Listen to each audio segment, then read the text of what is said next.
Isang blind item ang kasalukuyang pinag-uusapan ng mga netizen matapos itong ibahagi sa isang radio program kung saan binanggit na may isang kilalang aktres na umano'y kusang nagdesisyong umalis sa isang teleserye.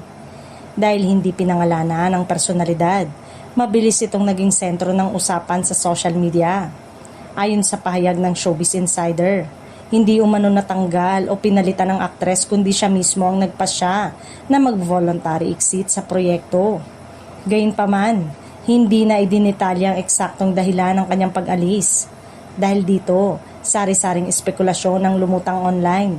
May mga netizen na naghihinalang may kaugnayan nito sa schedule, personal na usapin o kaya naman sa direksyon ng karakter sa serye. Wala naman sa mga ito ang kumpirmado sa ngayon. May ilan ding fans na nananawagang huwag agad manghusga at magbanggit ng pangalan hanggat walang malinaw na ebidensya. Ayon sa kanila, mahalagang igalang ang mga artista at iwasan ang pagpapakalat ng maling impormasyon.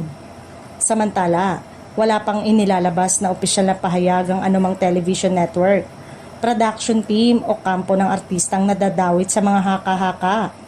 Dahil dito, nananatiling isang blind item lamang na sabing issue. Patuloy ngayong inaabangan ng publiko kung magkakaroon ng paglilinaw sa mga susunod na araw. Hanggat walang opisyal na kumpirmasyon, mananatiling palaisipan kung sino nga ba ang kilalang aktres na umano'y nag-voluntary exit sa isang teleserye.